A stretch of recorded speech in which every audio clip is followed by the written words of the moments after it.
Hay una noticia que dice que en un año el plátano aumentó más de un 80% y otros alimentos básicos también se incrementaron a lo largo del año 2022. El periódico Diario Libre hizo una lista de 11 alimentos de consumo masivo en este país, encontrando que el plátano aumentó más de un 80% desde enero del año pasado. De los productos, solo uno mantuvo su precio, que fue el ajo. En cambio, los demás productos registraron alza entre 2.32% y 82%. Diario Libre hizo esa lista tras desatarse un debate sobre la producción y precio del plátano.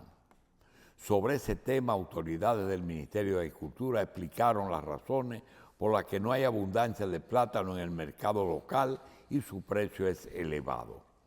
El Banco Central de la República informó a principios de diciembre que la variación del índice de precios del consumidor fue de 0.47 y en noviembre del 22 con respecto a octubre, situándose la inflación acumulada entre enero y noviembre del 2022.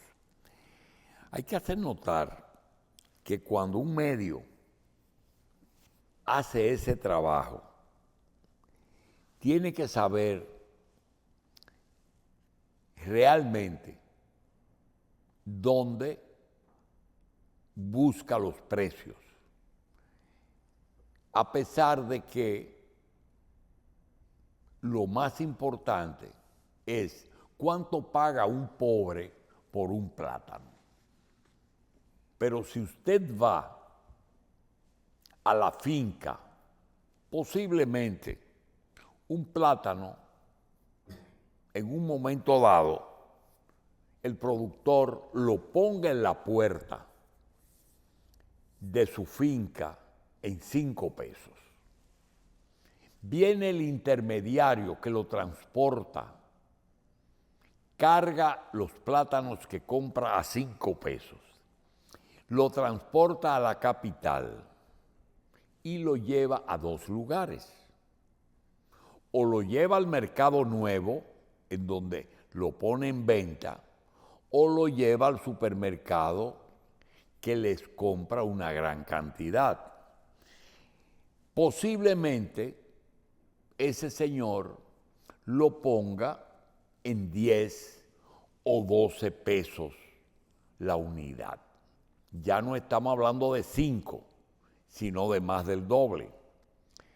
El supermercado que lo coloca en una mesa con aire acondicionado, lavadito, entonces posiblemente esté vendiendo ese plátano un poquito cerca de los 20 pesos.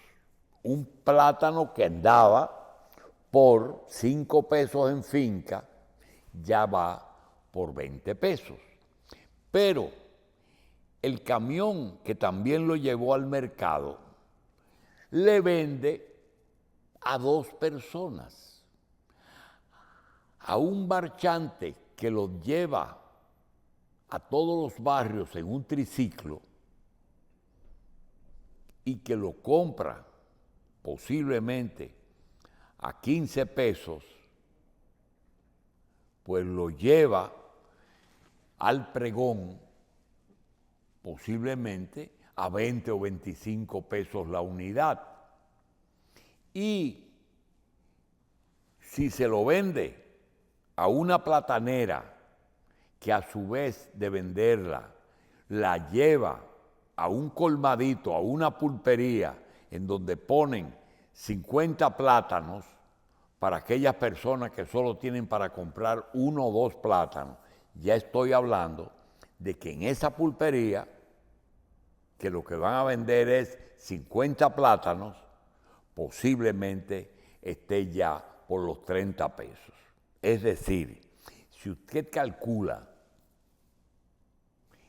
un plátano que se produjo a 5 pesos en la finca, ya anda en la pulpería entre 35 y quizás hasta 40 pesos. ¿Cuántas veces? 7 u 8 veces el precio de producción. El súper, 4 veces. A 20 pesos o a 15 pesos, pero ya eso es que te da el número de un 60, un 70 o un 80%, dependiendo de dónde se busque el precio. Y eso pasa con algunos productos que están señalados como que aumentan. Hay otros que solamente aumentaron muy poco, o porque no hay mucho consumo, o porque su tamaño no es muy grande. Eso es así. Por otra parte, el Instituto Nacional para la Atención Integral de la Primera Infancia, INAIPI, realizó una labor inmensa para brindar la atención de calidad a 215,000 niños de todo el país. Y para ello cuenta con 705 centros, 13,000 colaboradores a nivel nacional. Así lo indicó el viernes la directora ejecutiva de la institución, Betsaida Manola Santana, quien consideró que la labor que realizan es fundamental para el Estado dominicano porque brindan atención y procuran una formación de calidad para las futuras generaciones.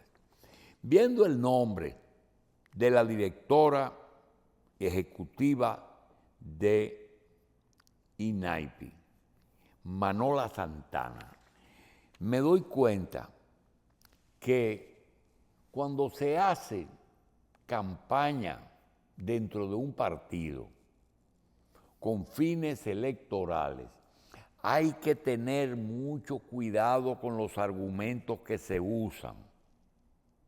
Cuando usted oye a Ramón Albuquerque, al doctor Rafael Mina o a Guido Gómez hablar de que este gobierno no ha nombrado a los PRMistas que vinieron del PRD a formar ese partido, hay que tener cuidado, porque lo que parece es que a ellos tres es que no lo han nombrado o no han llegado a un acuerdo, porque ese nombre que se llama Manola Santana, difícil de olvidar, porque conozco a Manola, es la que está dirigiendo la atención integral a la primera infancia. Y ella no es una, digamos, como dicen, una persona que proviene de sectores extrapartidos o una oligarca blanquita, como ellos lo dicen, una PRDista de toda la vida. Entonces tienen que tener cuidado cuando comen pescado y cuando hablan mentira. Porque mira, tú revisas todo ese elenco de gente que trabaja en el partido, en el gobierno. Y tú dices, el presidente es PRDista. El presidente es hijo de José Rafael Abinader y solamente ha pertenecido a ese partido. Cuando tú sigues y ves el ministro de la presidencia, el señor Paliza, y Paliza es PRDista, diputado del PRD por Puerto Plata, senador del PRD por Puerto Plata, miembro del Consejo de la Magistratura por el PRD, presidente del PRD, y ministro de la presidencia del PRM. Es un problema de que es blanquito. Bueno, pero el ministro de Asuntos Sociales es negrito, el hijo del doctor José Francisco Peña Gómez, Tony Peña. Entonces, ¿de qué es lo que estamos hablando? Pero seguimos. Con Paliza trabaja un viceministro que se llama, que es nieto de Hipólito Mejía, hijo de Carolina. ¿Quién es Carolina y quién es Hipólito? Carolina es la alcaldesa de la capital por el PRM e Hipólito Mejía, que fue presidente del PRD, de la República, y que fundó el PRM. Él fue el autor, no fue Luis que hizo el PRM, fue Hipólito Mejía. Entonces, si tú te pones a ver, también hay otro viceministro que, apellido Risk, que fue secretario general de la Juventud del PRD y es viceministro de la presidencia.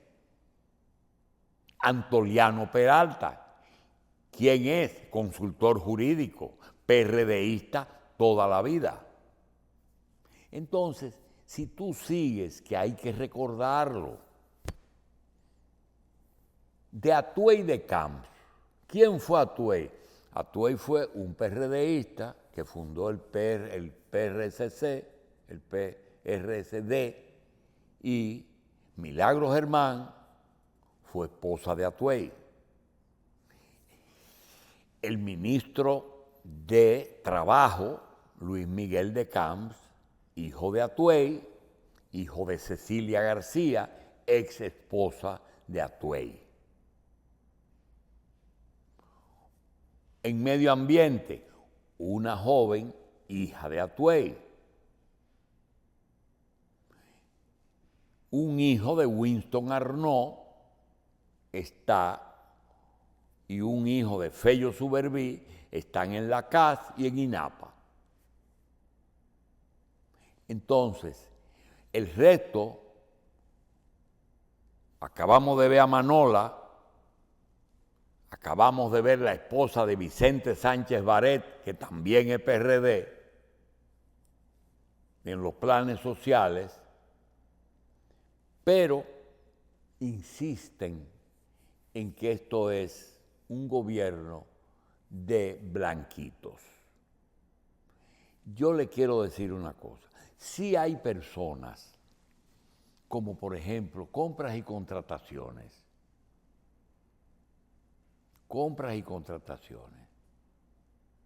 Cancillería de la República, Embajada de España, fronteras. Esos son compromisos que había que cumplir porque para el PRM ganar necesitó de aliados. Y ellos, Guido y Ramón, saben muy bien que se necesitaban aliados. ¿Cómo? No pueden negar que a Leonel Fernández no le nombraron miembros de la Fuerza del Pueblo, pero le dieron la mayoría, la segunda mayoría del Senado, gente que habían ganado en la boleta del PLD, se los reconocieron. Ellos no lo pueden criticar, tienen necesariamente que basar su campaña, que es justa, válida, de que ellos entienden que si se deteriora el gobierno, ellos pueden ser en el PRM los que sean candidatos, pero no ayudando a deteriorar el gobierno, que lo hagan diciendo qué van a hacer diferente al gobierno, que es muy sencillo. Pero nosotros escuchamos cómo Ramón Albuquerque agarró la figura de la fiduciaria y la desmontó entera en una forma que no lo ha hecho ningún otro partido político, en las cosas que dijo el de la fiduciaria. Que les confieso que no conozco realmente la razón por la que se ha sido tan vehemente en la crítica a ese proyecto, por una razón, porque hay gente que se han olvidado de que en la República Dominicana, en este momento, dirigir el país necesita mucha imaginación. Usted va a hacer un presupuesto que no puede modificar. Usted puede hacer un presupuesto votando empleados públicos. No. Usted puede hacer un presupuesto votando a todos los empleados públicos aunque tengan 20 años. No. Tiene que dejar a algunos PLDistas y tiene que dejar reformistas porque esas personas ya tienen muchos años en el cargo. Pero aún así hay que poner los PRMistas y los ponen. Pero ¿se pueden votar empleados públicos? No. Ojalá ellos poder crear más cargos. Ese es un porcentaje alto del presupuesto. ¿Se pueden eliminar embajadas? O sí, se pueden romper relaciones con el mundo entero, pero por lo menos se necesitan, por lo menos en el mundo, 100 embajadores de los 208 que tienen, que son naciones que necesitan embajadores, pero pongan 100. Se necesitan. Se necesita darle mantenimiento a todas las carreteras del país cada cierto tiempo. Tapar los hoyos, asfaltar, arreglar puentes, sin contar los daños que se produzcan. No. Hay que dar más, eso es un presupuesto. Y yo pregunto, ¿se puede conseguir que los préstamos que el país tiene no nos los cobren? No, hay que pagar el interés y le dicen servicio de la deuda. Esos son los intereses que cobran esos préstamos, que le pusieron el nombre de servicio de la deuda. Porque si ponen intereses, parecerían la verdad, que son prestamistas. Entonces, no se puede evitar pagar los impuestos. No se pueden hacer obras públicas, mantenimiento. No se pueden votar empleados. Ahora, ¿eso cómo se cumple? Sencillo, creando impuestos. Entonces ustedes van a subir el ITEVI. En cada vez que usted consume un producto, le pongan un 25, un 30%. Ustedes van a crear impuestos para que entonces el que no tiene dinero sea el que tenga que pagar mayor cantidad de impuestos. No se puede. Entonces el gobierno dice, ¿qué vamos a hacer? Lo que vamos a hacer es, vamos a ver si algunas empresas se entusiasman y vienen para acá. Inversión extranjera. Esa inversión extranjera produce ¿qué? Produce trabajo y esa gente pagan impuestos. Otra cosa, producen que algunas cosas, por ejemplo, no puedo hacer una carretera, pero podemos hacer una cosa. Podemos dar una autorización a una empresa privada que haga la carretera y que se cobre en 20 años el peaje y de ahí saque el dinero que invirtió. Pero sí, entonces eso es lo que se llama inversión público-privada, lo que hicieron con la carretera de Samaná. Y la otra es la bendición esta que ahora nos hablan de fiduciaria. Invierte el sector privado, el gobierno lo vigila y así se consigue no tener que hacer mucho problema para hacer un presupuesto sin tener que bajar el presupuesto. Porque si lo bajan, entonces vamos a tener un país con mucho déficit. Y hay que acordarse que para usted hacer turismo tiene que tener un país que se vea bien. Una ciudad que se vea, unas carreteras que se pueda transitar. Esto es muy, muy complicado. Por ejemplo, usted tiene el transporte. Hay una información ahí que dice que este año la alcaldía de Nueva York, que es la que maneja el metro, va a subir el precio del metro, del subway de Nueva York. Y aquí hay una lucha constante porque cada vez que sube el combustible hay que subir los precios del concho, del motoconcho, de la guagua, del autobús y del metro. Aquí los únicos que no se quejan son la gente que maneja el transporte interurbano, por ejemplo, Metro o Caribe Tour. ¿Por qué no se quejan? Porque ellos tienen una tarifa y la gente las paga. ¿Quiénes se quejan? Los sindicalistas que quieren exoneraciones de combustible, de vehículos y de concesiones. A propósito del metro, empleados del Metro de Santo Domingo notificaron al Ministerio de Administración Pública y a OPRED que el día 17 de enero paralizarán de manera parcial las operaciones. Mediante un comunicado, los operadores de la OPRED indicaron que la medida se debe a que no han sido respondidos sus reclamos a través de un acuerdo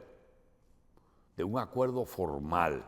El día 17 de enero del presente año nos vemos en la obligación de ejercer nuestro derecho constitucional en el artículo 62 de realizar un paro parcial de nuestras funciones como empleado del Metro de Santo Domingo, de manera pacífica y organizada, hasta que nuestros reclamos, el cual la OPRED tiene conocimiento de que sean resueltos.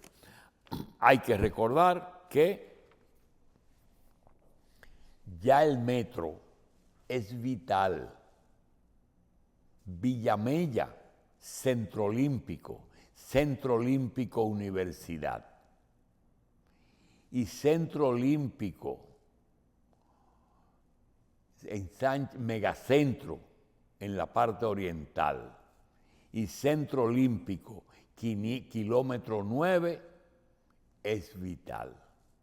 De manera que cuando no hay metro hay problemas, porque ese es el modo de transporte más económico, más rápido y sobre todo que ocasione menos tapón. Ya hay dominicanos que dejan sus carros en sus casas y viajan en metro, porque imagínese usted una persona que dé clases en la universidad o reciba clases en la universidad y que viva en Villamella, que viva en la avenida San Martín, que viva en Gascue, cerca de la Máximo Gómez.